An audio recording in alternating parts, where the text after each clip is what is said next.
बाप ने कहा मेरी बेटी पर मुझे नाज है, बहन। बाप ने मना भी नहीं करा।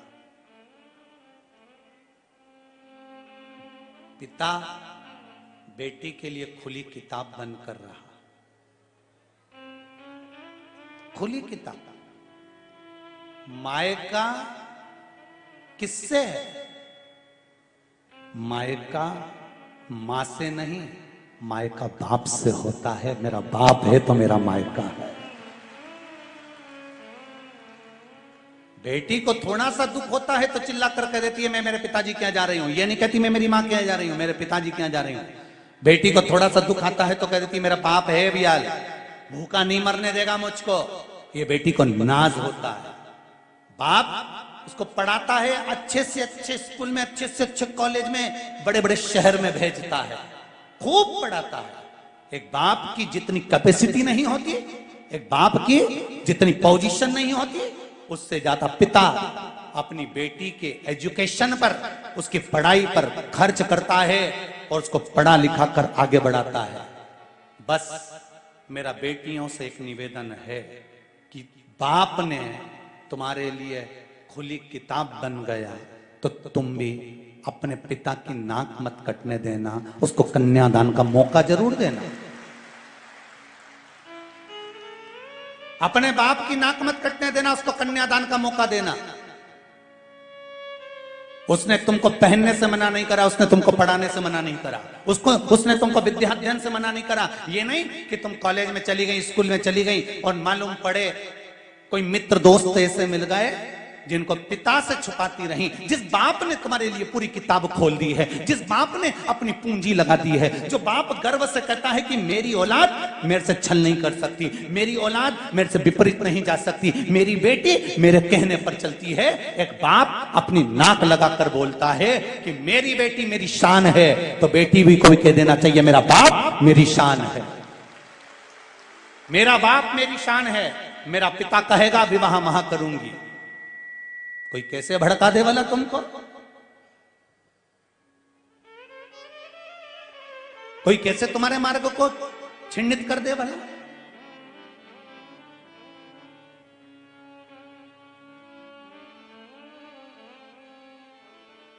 जिसके घर में बेटी का जन्म होता है, मेरी बहनें बैठी हैं, आस्था चैनल पर जितनी माताएं सुन रही हैं, जितने पुरुष वर्ग सुन रहे हैं, जितने फेसबुक और यूट्यूब पर कथा सुनने वाले हैं, उनको भी नमन कर कर कहूंगा।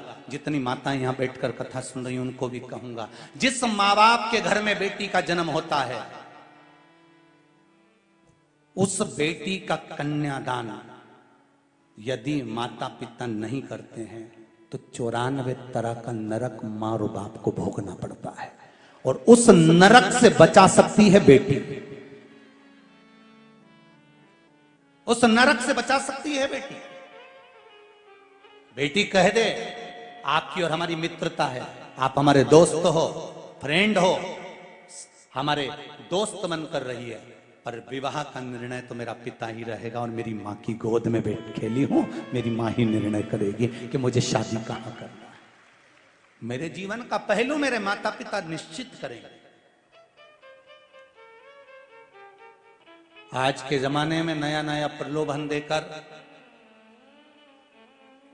खूब बॉडी शॉडी बनाकर,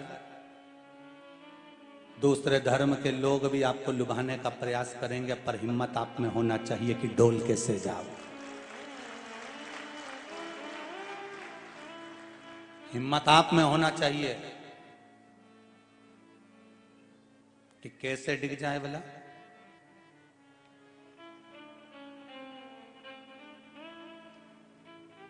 बेटी बाप का गौरव है तो बाप बेटी का गौरव है।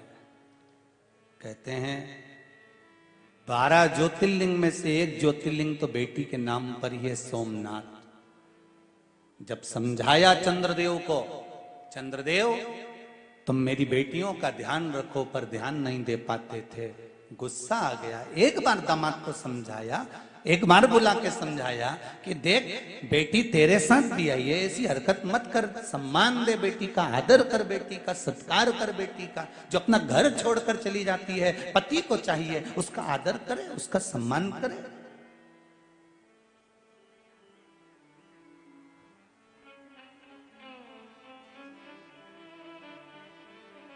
पर एक बात समझ में नहीं आती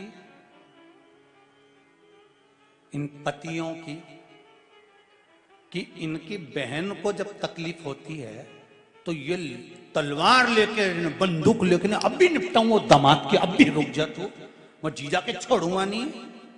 बहन के तकलीफ हुई तो ये तलवार और बंदूक लेके दौड़ पड़ते हैं, ये गालियां देना चालू कर देते हैं। और तुम्हारे ही घर में तुम्हारी पत्नी तुमसे दुखी है, वो कौन तलवार लेकर आए?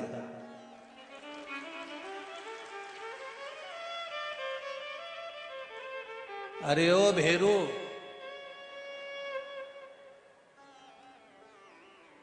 बिना सिंदूर का थोड़ी समझदारी लाई अपनी बुद्धि में।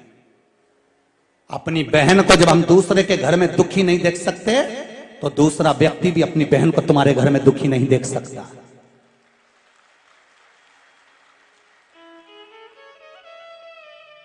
गायत्री परिवार वाले आवाज लगाते हैं, रोज चिल्लाते हैं, रोज कहते हैं हम सुधरेंगे, बोलो जम के। युग, अरे बोलो तो, तुम तो ऐसे बोल रहे जैसे कोई मार देगा तुमको।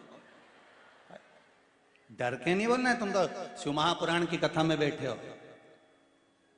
तुम्हें कई टेंशन वेंशन लेने की जरूरत नहीं है।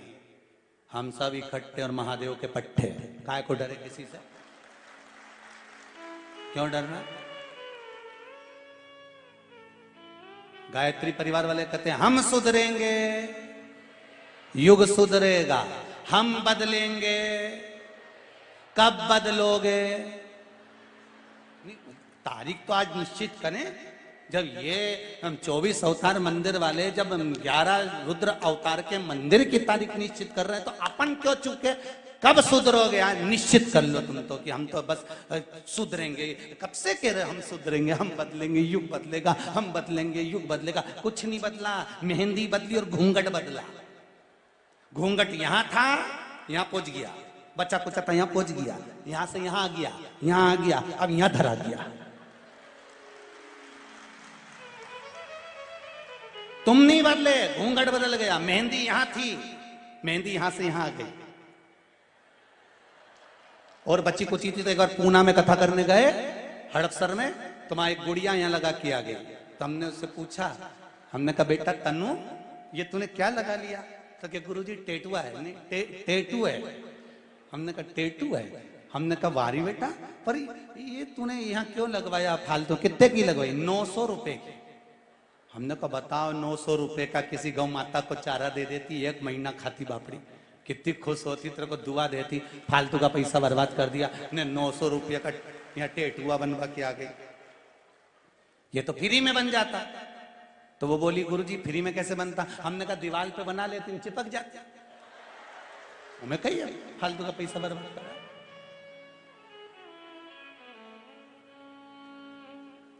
बदलो, हम सुधरेंगे। वो बोलो तो बोलो, बोलो जरा। अरे भाई, शिव महापुराण में पार्वती खंड के अंदर लिखा है जब व्यक्ति का स्वभाव व्यक्ति से ही ठीक नहीं है तो महादेव से कैसे ठीक होगा? विचार तो करो।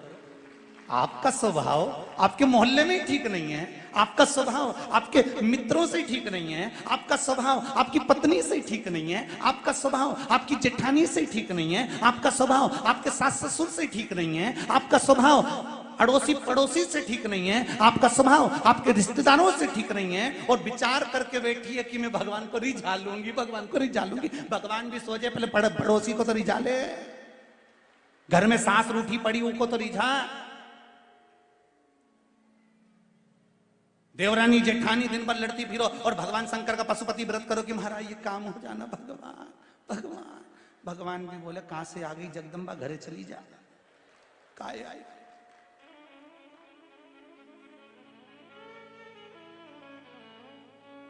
अपने स्वभाव को थोड़ा सा बदलना है। कौन सी तारीख लिखूं कागज पे कि तुम आपसे बदलोगे? हम बदलेंगे, हम सुधरेंगे। का आज की पक्का? पड़ोसन कितनी भी गाली दे अपने नहीं बोलना, बस चोटी कर लेना, पर बोलना नहीं अपने। हो बोलना। कोई कितना ही बोले नहीं, आग लगे बस्ती में, अपन रहो मस्ती में, क्या किसको रोइए चादर ताड़ के सोइए। अपने कई करना साहब, बताओ ये ऐसा बोल रही, वो ऐसा बोल रहा, अपन तो बढ़िया जो जितना आड़ा टेढ़ा बोले नहीं उतनी तुम खजूर वाली चोटी करके ना बिंदी बिंदी लगई के ना तुम भगवान का मंदिर जाओ, ऊके और आग लगाओ, जलती रहे, आग लगे बस्ती में। अपन तो जाओ भगवान शिव का भजन करो, कीर्तन करो, नाम जाप करो, थोड़ा सा बदल लो बस, तुम्हें ज्यादा नहीं बदलना है, थोड़ा सा। तुम सब बहुत जोरदार हो, एकदम चकाचक, जितना बैठे उन्हीं कथा में एक भी गड़बड़ नहीं हो, सब जोरदार और सब दमदार। दमदारी है तब तो तुम इतनी आगे खसक खसक के कुछ कुछ के बैठी नहीं, कहीं बैठ सको, तो तुम दमदार तो तुम हो और जोरदार भी हो, बस तुम्हें थोड़ा सा बदलना है। बदलना क्या है कि हम हमारे धर्म को, हम हमारी संस्कृति को, हम हमारे संस्कारों को, हम हमारी सभ्यता को आंच नहीं आने देंगे, इसको ऊपर तक लेकर जाएंगे, बस यही चाहिए। श्री शिवाय।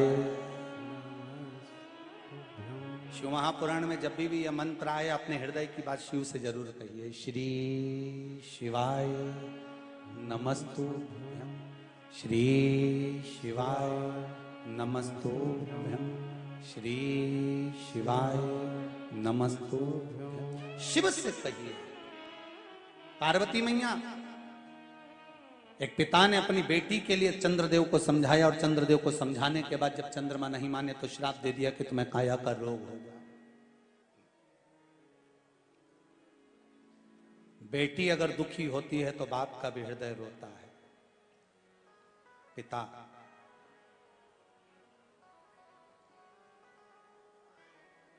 पिता देखो जरा, यशोदा जी के पिताजी, भगवान कृष्ण की मां यशोदा, यशोदा जी के पिताजी सुमुख जी और यशोदा जी की मां पाटिया। सुमुख और पाटला दोनों को मालूम पड़ा कि मेरी बेटी यशोदा जी के यहां संतान नहीं, तो सुमुख और पाटला जी ने नियम बनाया कि यमुना जी के घाट पर जाना है, यमुना जी की स्तुति करना है, यमुना जी से प्रार्थना करना है और बेटी के घर में संतान हो जाए ऐसी प्रार्थना करना, ऐसा निवेदन करना।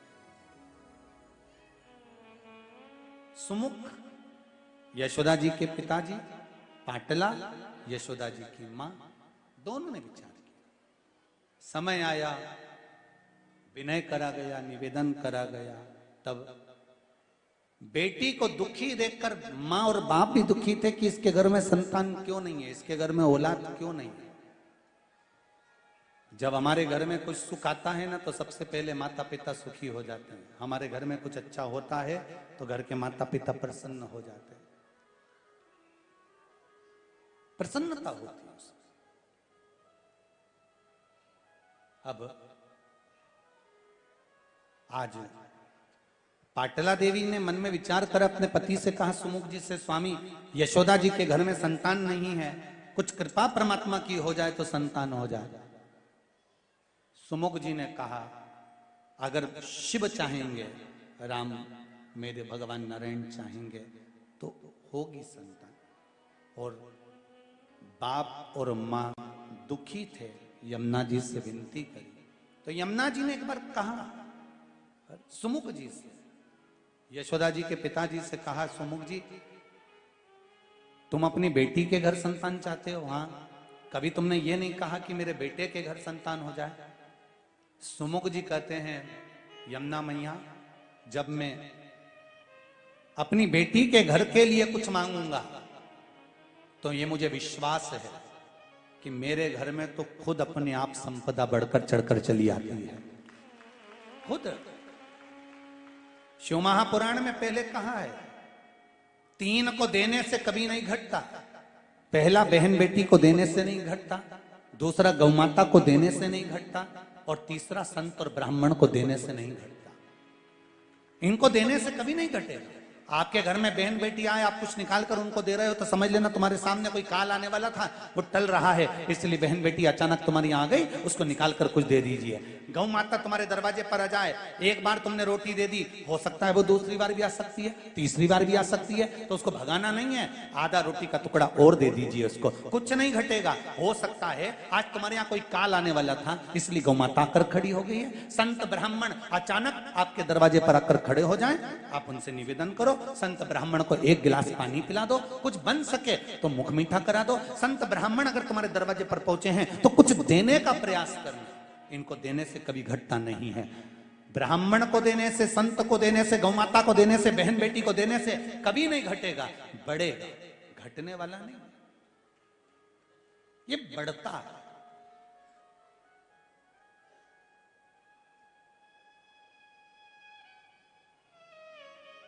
महाराज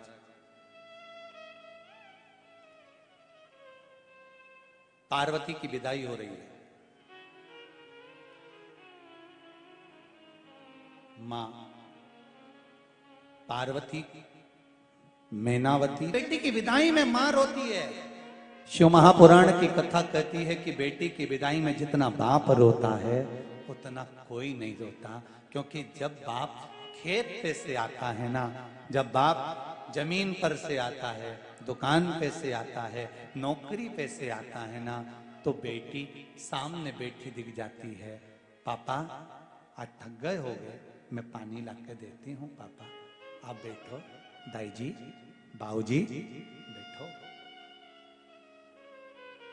मैं अभी लाती हूं। बेटी दौड़ कर जाती है, पानी लेकर आती है। जब चली जाती है ना, तब नेत्रों में जल भरा होता है। 4 तरह का वो अन्न बेकार होता है। कितनी तरह का अन्न? 4 तरह का अन्न बेकार होता है। पहला, ठोकर लगा हुआ। जिस अन्न की थाली में, जिस भोजन की थाली में ठोकर लग जाए, वो नाली में पड़े हुए भोजन के बराबर होता है। दूसरे नंबर का भोजन, लांगा हुआ भोजन। जिस भोजन को आप भोजन ग्रहण कर रहे हैं, उस थाली को अगर कोई लांग कर चले जाए तो वो भ्रष्टता के बराबर होता है, गंदगी के बराबर होता है।